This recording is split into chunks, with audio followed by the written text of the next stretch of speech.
High viewer, সন্ধানী মন চ্যানেলের পক্ষ থেকে আমি সোহাগ বলছি। আজকে আপনাদেরকে কিছু প্রোডাক্টের সাথে পরিচিত করাবো এবং এই প্রোডাক্টগুলো কিভাবে ব্যবহার করতে হয় এবং কি কি কাজে ব্যবহার করা হয় সেগুলো আজকে আমি আপনাদের দেখাবো। তো আপনারা দেখছেন যে আমি প্রথম যে প্রোডাক্টগুলো সিলেক্ট করছি সেটা হচ্ছে ইউবিকিউটি নেটওয়ার্ক প্রোডাক্ট। তো আজকে আমরা যে প্রোডাক্টটা নিয়ে ম্যানুয়ালি যে প্রোডাক্টটা নিয়ে আলোচনা করব সেই প্রোডাক্টটার মধ্যে আমি চলে যাচ্ছি। প্রোডাক্টটা হচ্ছে ন্যানো স্টেশন M2। এটা দিয়ে নেটওয়ার্কের কানেক্টিভিটি এবং এটা সহ অন্য অন্য সকল ইউবি কিউটির প্রোডাক্টের সঙ্গে আপনাদেরকে পরিচয় করাবো, কিভাবে কাজ করতে হয় এবং এটার কাজগুলো কি কি দেখাবো। তো চলুন আমরা সরাসরি টিউটোরিয়ালে চলে যাই। ন্যানো স্টেশন M2 এর মধ্যে আপনারা দেখতে পাচ্ছেন এটা ন্যানো স্টেশন M2। এটার প্যাকিং লিস্টে এইগুলো থাকে। একটা হচ্ছে 24 ভোল্টের পিওই অ্যাডাপ্টার, তারপরে পাওয়ার কট, তারপরে মাউন্টিং টাই। অর্থাৎ এটা আপনি আউটডোরে ব্যবহার করা হয়। এটা আউটডোরে ব্যবহার করার জন্য যে এখান থেকে একটা কেবল চলে আসে, কেবলটা চলে আসে পিওই অ্যাডাপ্টারের মধ্যে, তারপরে পাওয়ার কর্ড দিয়ে পাওয়ার হয় এবং মাউন্টিং টাইটা ব্যবহার করা হয় এটা বেঁধে রাখার জন্য। অর্থাৎ আউটডোরে কোনো টাওয়ারের মাথায় বা আপনি যে কোনো জায়গায় মাউন্টিং করার জন্য টাইটি ব্যবহার হয়ে থাকে। তো ঠিক এইভাবে ব্যবহার হয়ে থাকে। আপনারা দেখতে পাচ্ছেন যে পিওই অ্যাডাপ্টার থেকে আপনাদের চলে যাচ্ছে এখানে পাওয়ার এবং ঠিক এখানে দেখবেন যে পিওই নামের একটা অপশন আছে। ক্যাট 6 কেবল থেকে চলে আসছে সরাসরি এখানে প্রিন্সিপাল পোর্টে, অর্থাৎ প্রিন্সিপাল পোর্টের উপরে লেখা দেখবেন পিওই, পাওয়ার ওভার ইথারনেট। তো এখান থেকে যে ল্যান্ড পোর্টটা বের হয়েছে এটা আপনারা ইউজ করতে পারবেন পিসি বা ও রাউটার বা আরও অন্য কোনো ডিভাইসের সঙ্গে সংযুক্ত করে আপনারা ব্যবহার করতে পারবেন। তো এখানে অনেকের মধ্যে কিছু কিছু ভুল ধারণা আমি বুঝতে পারি যে এই প্রোডাক্টটা ব্যবহার করলেই বা এই ইউবিকিউটির প্রোডাক্ট বা নেটওয়ার্ক প্রোডাক্ট যেগুলো ওয়্যারলেস প্রোডাক্ট এগুলো ব্যবহার করতে হলে নাকি নেটের প্রয়োজন হয়, তবে মানে ইন্টারনেটের প্রয়োজন হয়। আজকে আমি আপনাদের সেই ভ্রান্ত ধারণাটিও ভুল প্রমাণিত করব। তো এখানে আগে আমি সর্বপ্রথম পোর্টগুলো সম্বন্ধে আপনাদেরকে একটু পরিচয় করিয়ে দিই। মেইন ইথারনেট পোর্ট, কিছুক্ষণ আগে আমি যেটা বললাম যে পিওই বা প্রিন্সিপাল পোর্ট। তো এখানে কোথাও মেইন লেখা থাকে, কোথাও পিওই লেখা থাকে। তো আপনাদেরকে অবশ্যই বুঝে নিতে হবে। আর এখানে দেখবেন যে সেকেন্ডারি পোর্ট শুধুমাত্র ন্যানো স্টেশন M2 এবং M5 এর মধ্যে আছে। ইউবিকিউটির অন্য কোনো প্রোডাক্টে সেকেন্ডারি পোর্ট নাই, শুধুমাত্র এই দুইটা প্রোডাক্ট ছাড়া। তো এখানে সেকেন্ডারি পোর্টটার কিছু ব্যবহার আছে। অর্থাৎ আমি কিছুক্ষণ আগে আপনাদের যেটা দেখালাম যে পিওই ল্যান পোর্ট, এই পিওই ল্যান পোর্টটা আপনি সরাসরি সেকেন্ডারি পোর্ট হিসাবে ব্যবহার করতে পারবেন। শুধুমাত্র পাওয়ারটা দিয়ে এখান থেকে আপনি ইউজার কেবলটা পেতে পারেন। অর্থাৎ সেকেন্ডারি পোর্ট থেকে ইউজার পোর্ট আউটপুটও বলতে পারেন আপনি। আজকে যে টিউটোরিয়ালটি হচ্ছে এই টিউটোরিয়ালে আমি আপনাদের কয়েকটা জিনিস দেখাবো। ন্যানো স্টেশন M2, M5 এবং এই হচ্ছে ইউবিকিউটির যে প্রোডাক্টগুলো আছে এই প্রোডাক্টগুলোর কাজগুলো কি কি সেগুলো সম্বন্ধে আমি আজকে আপনাদের একটি ধারণা দেব এবং এই কাজগুলো করে দেখাবো। তো আমি যে প্রথমে বলতেছি লোকেশন 1, লোকেশন 2, দুইটা লোকেশনে যদি দুইটা ন্যানো স্টেশন আপনি যদি লাগান তাহলে এর মাঝখানে যে দূরত্ব আছে এই দূরত্ব সর্বোচ্চ আপনার 13 কিলো পর্যন্ত কাজ করে ন্যানো স্টেশন M2 এবং অন্যান্য প্রোডাক্টগুলো অনেক বেশি কাজ করে, অনেক বেশি 40 কিলো পর্যন্ত কাজ করানো যায় রকেট M5 এবং 34 ডিবি অ্যান্টেনা দিয়ে কাজ করানো যায়। তবে আজকে আমি আপনাদের যেহেতু ন্যানো স্টেশন M2 নিয়ে আজকে আমাদের টিউটোরিয়াল, তো ন্যানো স্টেশন M2 এর কথাই বলবো।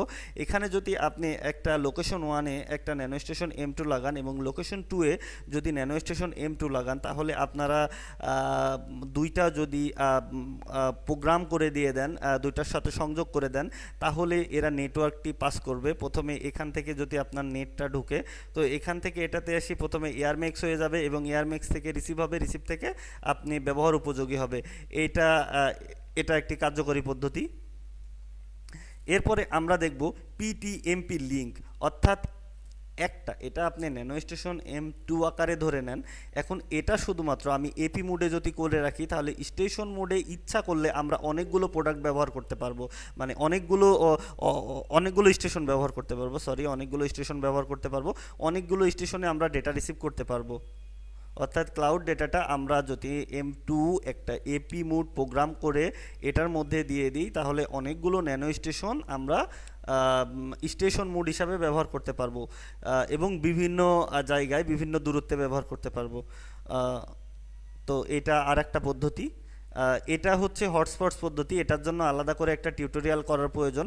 কখনো যদি সময় পাই বা কেউ যদি এই টিউটোরিয়ালটি করার জন্য বলে, তাহলে আমি অবশ্যই হটস্পটসের টিউটোরিয়ালটি করব। তো এটা আর একটা পদ্ধতি। এরপরে আসছে সিসিটিভি ক্যামেরা ইউজ। এখন বর্তমানে সিসিটিভি ক্যামেরা দেশে যে হারে বা সারা পৃথিবীতে যে হারে বৃদ্ধি পাচ্ছে, এই সিসিটিভি ক্যামেরাতে কেবলিং করাটা অনেক একটা ঝামেলার বিষয় হয়ে যায়।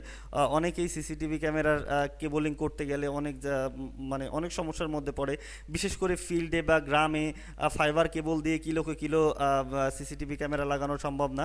তবে ন্যানো স্টেশন M2 দিয়ে আপনি যদি এই হচ্ছে PTMP লিঙ্ক করেন, যে আমি ধরে নিচ্ছি এইগুলো সব ক্যামেরা, এটা ক্যামেরা, এটা ক্যামেরা, এটা ক্যামেরা, বা আরও ক্যামেরা আছে, এই ক্যামেরার সাথে যদি একটা করে ন্যানো স্টেশন M2 দিয়ে দিই স্টেশন মোডে, এবং একটা যদি অ্যাসেস পয়েন্ট মোডে দিয়ে দিই, এবং এখানে যদি NVR রাখি, তাহলে সমস্ত ক্যামেরা কিন্তু এখানে রেকর্ড হবে এবং এখান থেকে ক্লাউড ভিউ করানো সম্ভব। তো আমরা এখন দেখলাম যে সিসিটিভি ক্যামেরা কিভাবে ইউজ করার পদ্ধতিটা ন্যানো স্টেশন দিয়ে। এরপরে আমরা দেখছি এয়ারম্যাক্স M2 সিরিজ, অর্থাৎ এই সিরিজগুলো দিয়ে আপনারা এইরকম ওয়াইফাই কানেক্টিভিটিটা করতে পারেন। ওয়াইফাই কানেক্টিভিটি হচ্ছে যখন আপনি এই মুডে রাখবেন, অর্থাৎ এটা স্টেশন মোড, এটা এপি মোড, এটা স্টেশন মোড, এটা স্টেশন মোড, এটা স্টেশন মোড। তো যখন এটা এপি মোডে রাখবেন, তখন এ কিন্তু 2.4 গিগাহার্টসে একটা ওয়াইফাই ছাড়বে, যেটা আপনার মোবাইলেও সাপোর্ট করবে। অর্থাৎ এটার আপনি একটা নাম দিয়ে দিলে এটা ওয়াইফাই রাউটার হিসাবেও সাপোর্ট করবে। তো আমরা আজকে এটা করেও দেখাবো যে কিভাবে ওয়াইফাই রাউটার হিসাবে সাপোর্ট করানো যায়। তো এটা হচ্ছে সিরিজ, অর্থাৎ ন্যানো স্টেশন M2, লোকো M2, bullet M2, rocket M2, এই প্রোডাক্টগুলোর মধ্যে এই প্রোডাক্টগুলো দিয়েই আপনার এই কাজগুলো করা যায়। সেটা হচ্ছে ওয়াইফাই ছাড়া যায় এবং এই সকল লিঙ্কগুলো করা যায়। M2 সিরিজটাই ওয়াইফাই ছাড়ে, যেটা আমাদের মোবাইল সাপোর্ট করে। তবে M5 সিরিজের যেগুলো আছে সেগুলো আপনারা শুধুমাত্র ওয়াইফাই ছাড়া অন্য ওয়াইফাই সিগন্যালটা ছাড়বে না। অর্থাৎ এটা M5 সিরিজের, অর্থাৎ মেগাহার্টজ 5, আর মেগাহার্টজ 5টা আমাদের ফোন সাপোর্ট করে না। 2.4 পর্যন্ত আমাদের ফোনগুলো ওয়্যারলেস সিস্টেমটা সাপোর্ট করে। তো এই ওয়্যারলেস সিস্টেমটা যখন 5 গিগাহার্টজ চলে আসবে, তখন আর আপনাদের ফোন এটা সাপোর্ট করবে না। তো M2 যেহেতু ফোনটা সাপোর্ট করে, আমরা চেষ্টা করব এই সিরিজের প্রোডাক্টগুলো ব্যবহার করতে। আজকে আমাদের যে মূল বিষয় হচ্ছে লং রেঞ্জ ক্লায়েন্ট এন্টিনিয়া, অর্থাৎ আপনার রাউটার আছে, এখান থেকে আপনি কিছু দূরে আপনি ন্যানো স্টেশন M2 দিয়ে আপনি আপনার ল্যাপটপ বা অন্য একটি রাউটার কিভাবে ব্যবহার করাবেন। অর্থাৎ আজকে আমাদের টিউটোরিয়ালের মূল বিষয় হচ্ছে লং রেঞ্জ ক্লায়েন্ট এন্টিনিয়ারটাই আমরা আজকে মূলত করে দেখাবো। হ্যাঁ ভিউয়ার্স, আমরা এখন দেখাবো ন্যানো স্টেশন M2 কে কিভাবে প্রোগ্রামিং করে আপনাদের পূর্বে যে 5টা পদ্ধতির কথা বলেছিলাম, এই 5টা পদ্ধতিতে রূপান্তরিত করা যায়। তবে এখন আমরা চলে যাচ্ছি সরাসরি ন্যানো স্টেশনে। তো ন্যানো স্টেশনে যাইতে হলে আপনার প্রথমে ওপেন নেটওয়ার্ক অ্যান্ড শেয়ারিং সেন্টারে যেতে হবে। এখানে ক্লিক করার পর এখানে দেখবেন যে ইথারনেট আছে, কানেকশন ইথারনেটে ক্লিক করবেন। তারপরে প্রপার্টাইজে ক্লিক করবেন। প্রপার্টাইজের পর ইন্টারনেট প্রোটোকল ভার্সন 4, এখানে double click. Use the following IP address, এখানে আইপি দিবেন 192.168.1.2।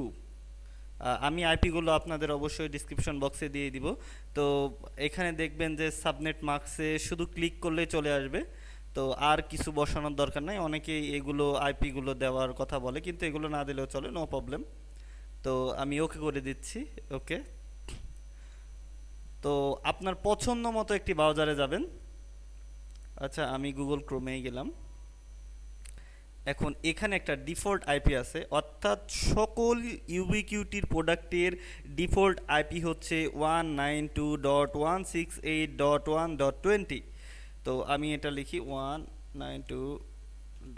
এই যে এখানে দেওয়া আছে, জাস্ট আমি ক্লিক করে দেব।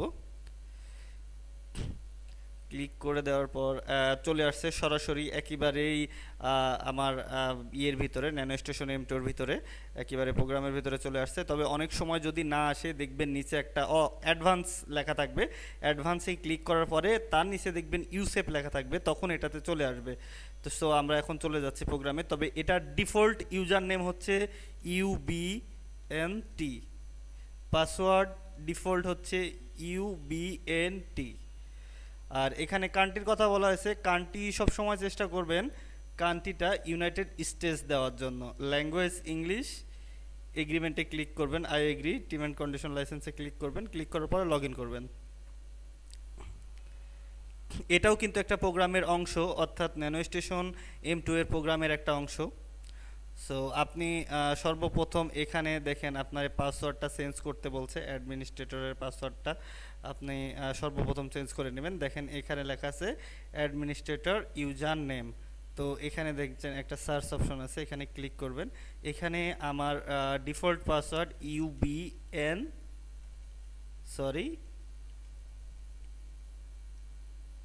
UBNT। নিউ পাসওয়ার্ড আমি দিচ্ছি UBNT 123। সাপোজ এটা উইক হলো, সমস্যা নাই যেহেতু প্রোগ্রামের ক্ষেত্রে। UBNT 123। তো আমি এখন এখানে চেঞ্জে ক্লিক করব। চেঞ্জে ক্লিক করার পর অর্থাৎ ইউবিকিউটির প্রোডাক্টের প্রত্যেকটা জিনিস চেঞ্জ করার পর আপনার এখানে চেঞ্জ এবং উপরে অ্যাপ্লাই আছে, এটা অ্যাপ্লাই না দেওয়া পর্যন্ত চেঞ্জ হবে না। আমি অ্যাপ্লাই করে দিচ্ছি, চেঞ্জ হয়ে গেছে। এরপরে আমাদের আসতে হবে নেটওয়ার্কে। যেহেতু পাসওয়ার্ড চেঞ্জ করছি, পুনরায় সে রিলোড হচ্ছে, আবারও রিলোডে ক্লিক করব।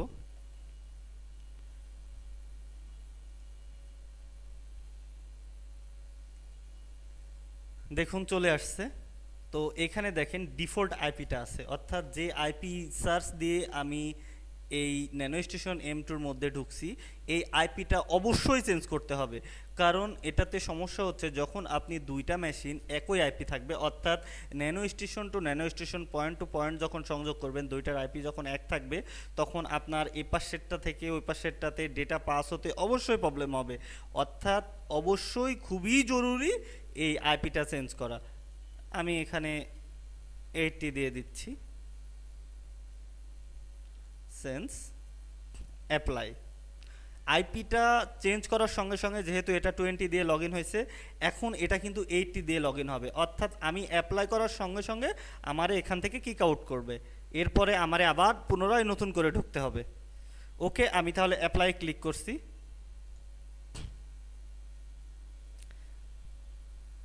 দেখুন অ্যাপ্লাইং চেঞ্জ, প্লিজ ওয়েট।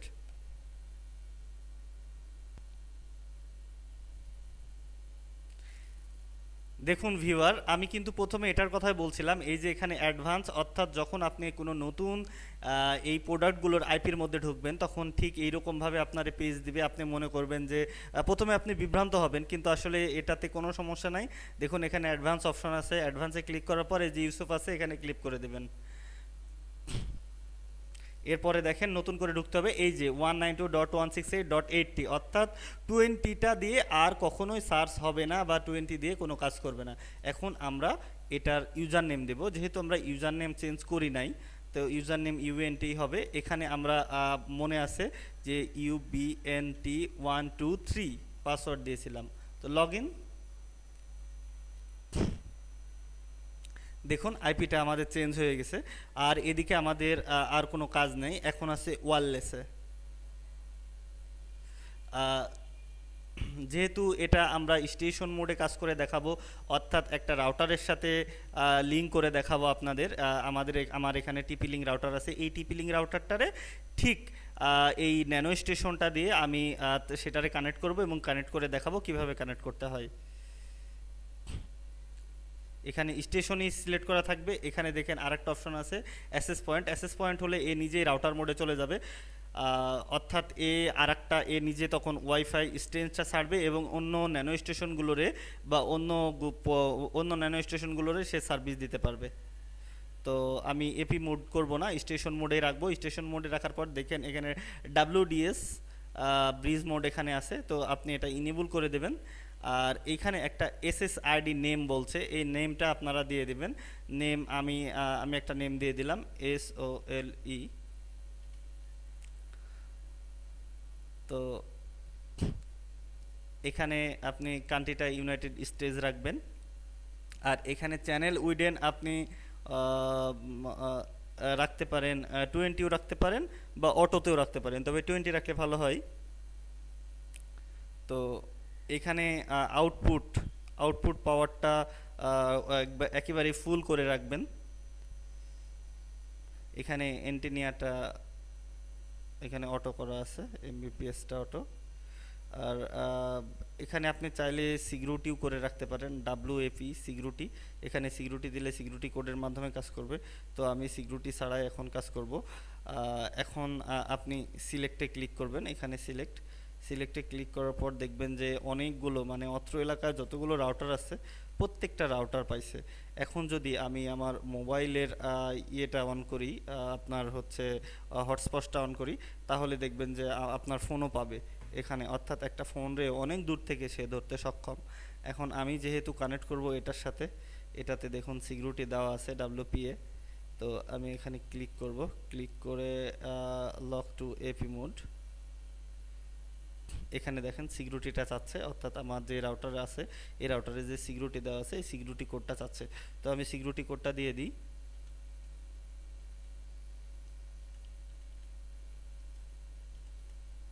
এখন আমার দেওয়া হয়ে গেছে। এখানে দেখেন ম্যাকটা লক করে রাখছে, আমি এটা চেঞ্জ করব, অ্যাপ্লাই।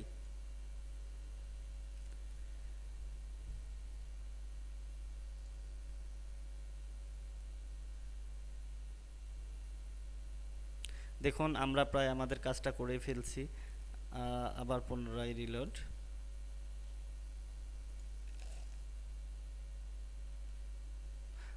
এই অবস্থায় দেখবেন আপনারা আপনাদের ন্যানো স্টেশনের পিছনে যে চারটা বাতি আছে, চারটা বাতিটা আপনাদের ফুল হয়ে যাবে। অর্থাৎ এটা কিন্তু টুইনিংয়ের প্রয়োজন আছে, অর্থাৎ সামনে পিছনে ডানে বামে এটার প্রয়োজন আছে। দেখছেন যে আপনার RX-TX 300 MBPS হয়ে আছে। তো প্রথমে আমরা এই চিহ্নটাতে ক্লিক করব, এখানে নোন আছে, নো প্রবলেম নো প্রবলেম।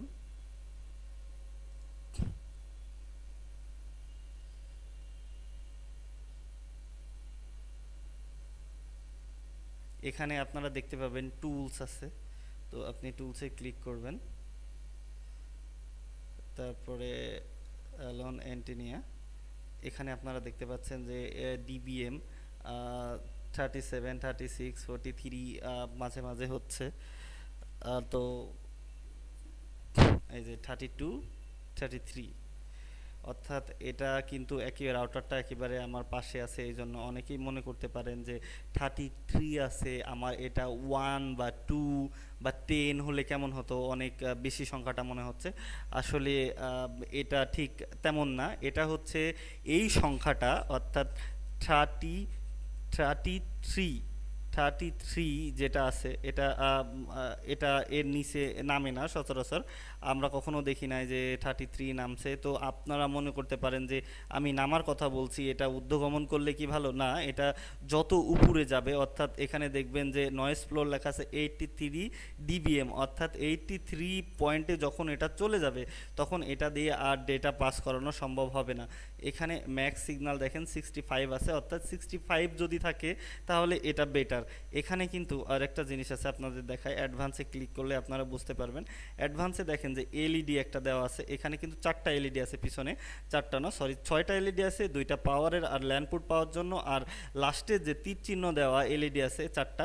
এখানে যদি এলইডি একটা জ্বলে থাকে তাহলে 94 ডিবিএম এ কানেকশন পাচ্ছে, এলইডি যদি 2টা জ্বলে থাকে তাহলে 80 ডিবিএম এ পাচ্ছে, এলইডি যদি 3 মানে এলইডি 3 যদি 3 নম্বরটা জ্বলে তাহলে 73, আর এলইডি 4 হলে 65, অর্থাৎ 65 একেবারে ফেয়ার, একেবারেই ফেয়ার 65। এখানে ডিস্টেন্সের আছে, এখানে অটো অ্যাডজাস্ট করা আছে, যতটুকু ডিস্টেন্স আছে ততটুকু অ্যাডজাস্ট করে নেবে। তো যাই হোক, আমরা যেটা বলছিলাম এলইডির ব্যাপারটা, 65 একেবারে ফেয়ার সিগন্যাল, অর্থাৎ আপনারা যদি এটার মধ্যে নাও যাইতে পারেন, পিছনে যে এলইডি আছে এলইডি দেখেও আপনারা বুঝতে পারবেন। কিন্তু ওয়্যারলেসের এবং সিস্টেমের যে আমি দুইটা কাজ করলাম, জাস্ট শুধুমাত্র দুইটা পেজের কাজ করছি, আর নেটওয়ার্কের শুধুমাত্র আইপিটা চেঞ্জ করছি, এটা ইউজার নেম পাসওয়ার্ড চেঞ্জ করছি, এটার আইপিটা চেঞ্জ করছি, আর এটার একটু কাজ করছি, জাস্ট একটুটুকু সামান্য কাজ, অর্থাৎ একটা রাউটার প্রোগ্রাম থেকেও অনেক ছোট কাজ। কিন্তু এখানে আর একটা কথা আছে, এখানে আপনারা দেখলেন ন্যানো স্টেশন M2 এর কাজ, nano station M5, rocket M2, rocket M5, bullet M2, bullet M5, লোকো M2, লোকো M5 বা এয়ার ফাইবারেও বলেন না কেন, সমস্ত ইউবিকিউটির প্রোডাক্ট একই রকমভাবে প্রোগ্রাম করতে হয়। এই পেজ ছাড়া ভিন্ন অন্য কোনো পেজ আসবে না, অর্থাৎ এই যে পেজটা দেখছেন আপনারা, মূল পেজটা সব সময় এই পেজটাই থাকবে। তো আমরা কানেক্টিং যেহেতু করলাম, সেহেতু ইন্টারনেট কানেক্টিভিটি আমরা পাইছি কিনা এটা একটু টেস্ট করে দেখা যাক। যেহেতু আমরা আইপি ক্রিয়েট করে রাখছি, সেহেতু তো ইন্টারনেট কানেক্টিভিটি পাবে না। আমরা আইপিটা তুলে দেব।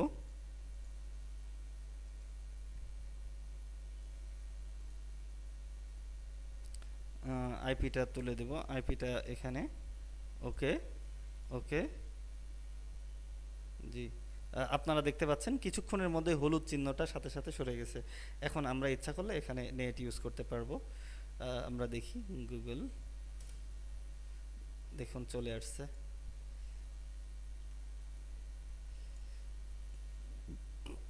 ইউটিউবে চলে আসছে, অর্থাৎ কোনো কেবল কানেক্টিভিটি ছাড়া এটা চলছে। এটা কিন্তু একটা পিসি কেবল কানেক্টিভিটি ছাড়া চলছে। এখন আপনারা বুঝতে পারলেন যে ন্যানো স্টেশন M2 সহ সকল ইউবিকিউটির প্রোডাক্ট কিভাবে কানেক্ট করতে হয়। এখন আপনাদের মনে প্রশ্ন জাগতে পারে যে আপনি ন্যানো স্টেশন M2 এটা করলেন, যখন পয়েন্ট টু পয়েন্ট দুইটা করবেন ঠিক একই রকম, এটা হচ্ছে এপি মোড হবে, একটা এপি মোড হবে, আর একটা হচ্ছে স্টেশন মোড হবে, একই রকম। এখন আপনি আবারও বলতে পারেন যে যখন আমি একটারে এপি মোড করব আর বাকি সবগুলো স্টেশন মোডে থাকবে, তখন আমার এই এক্সটার্নাল কোনো প্রোগ্রাম করা লাগবে কি না? আসলেই কিছুই করা লাগবে না। একটা এপি মোড করে সবগুলো স্টেশন মোডে যখন দিবেন, ঠিক যেমন একটা ওয়্যারলেস রাউটারে আপনি 10টা অ্যান্ড্রয়েড ফোন বা 10টা অ্যান্ড্রয়েড ডিভাইস বা ল্যাপটপ দিয়ে সবগুলো ডিভাইস চালাইতে পারেন বা ইউজ করতে পারেন, ঠিক এটাও এই রকম। এটা বিভিন্ন মোডে যাওয়া সম্ভব। কোনো সময় সে রিসিভ করছে, কোনো সময় সে ছাড়ছে, এটাই শুধু ডিফারেন্স। এখন বলতে পারেন যে সিসিটিভি ক্যামেরার ক্ষেত্রে কি হতে পারে? ঠিক সিসিটিভি ক্যামেরার ক্ষেত্রে ওইটাই হতে পারে যেটা আমি বললাম, যে প্রত্যেকটা স্টেশন মোডে থাকবে, একটা অ্যাসেস পয়েন্ট মোডে থাকবে। স্টেশন মোডগুলো অ্যাসেস পয়েন্ট মোডের মধ্যে কাজ করবে। এখন আপনাদের আরেকটা প্রশ্ন আসতে পারে যে আপনি বললেন যে ইন্টারনেট ছাড়া, উইদাউট ইন্টারনেট, অর্থাৎ যখন আপনি সিসিটিভি বা আপনাদের নির্ধারিত কোনো ব্যক্তিগত ডেটা যখন পাস করবেন, তখন এটার মধ্যে ইন্টারনেট না থাকলেও কাজ করবে। অর্থাৎ CCTV NVR machine, network video রেকর্ডারটা ওই ক্যামেরাগুলোরে, অর্থাৎ যে ক্যামেরাগুলো হবে সেটা ইন্টারনেট প্রোটোকল এবং আইপি ক্যামেরা হইতে হবে। ক্লোজ সার্কিট ক্যামেরা দিয়ে এটা করা সম্ভব না। তবে ক্লোজ সার্কিট ক্যামেরা দিয়ে এটা করার সম্ভাব্য উপায় একটাই, ওখানে ডিবিআর মেশিনটা ফিটিং করে ওই ডিবিআর মেশিনটা যদি আপনি ন্যানো স্টেশনের ল্যান্ড পোর্টে লাগাই দেন, তাহলেই এই পাশে ডেটাটা ক্লাউড ভিউ করা সম্ভব। তো আশা করছি আপনারা বুঝতে পারলেন যে ইউবিকিউটির যে প্রোডাক্টগুলো আছে, ন্যানো স্টেশন M2 বলেন বা রকেট বলেন, বুলেট বলেন বা যেটাই বলেন না কেন, বা এয়ার ফাইবার বলেন, সবগুলোরই প্রায় কার্যক্রম একই। শুধুমাত্র ডিফারেন্স হচ্ছে এটা কত কিলোতে সাপোর্ট করে এবং কতটুকু এমবিপিএস সে বহন করতে সম্ভব। আপনারা দেখলেন যে ন্যানো স্টেশন এর টোটাল প্রোগ্রাম। তো আশা করছি আপনারা সবাই বুঝতে পারছেন। তো এইখান থেকে যখন একটা নির্দিষ্ট দূরত্বে চলে যাবে, অর্থাৎ আপনি ন্যানো স্টেশন M2 M5 যখন নির্দিষ্ট কোনো দূরত্বে চলে যাবে, তখন আপনি কিভাবে বুঝতে পারবেন যে আপনাদের এই মেশিনটা কতটুকু হাইটে, কতটুকু উচ্চতায়, কতটুকু দূরত্বে এটা লাগাইতে হবে। এটার জন্য আমি পরবর্তীতে একটা টিউটোরিয়াল করব গুগল আর্থ নিয়ে। আপনারা অবশ্যই এই টিউটোরিয়ালটি দেখবেন, ওটা দেখলে আপনারা এটা ক্লিয়ার হতে পারবেন। অবশ্যই আমাদের চ্যানেলটি সাবস্ক্রাইব করবেন, লাইক করবেন, শেয়ার করবেন, কমেন্ট করতে যেন কখনোই ভুলবেন না। ওকে, ধন্যবাদ। আর কারো কোনো সমস্যা হলে কমেন্ট বক্সে আপনারা সমস্যার কথাটি আমাদের জানাতে পারেন।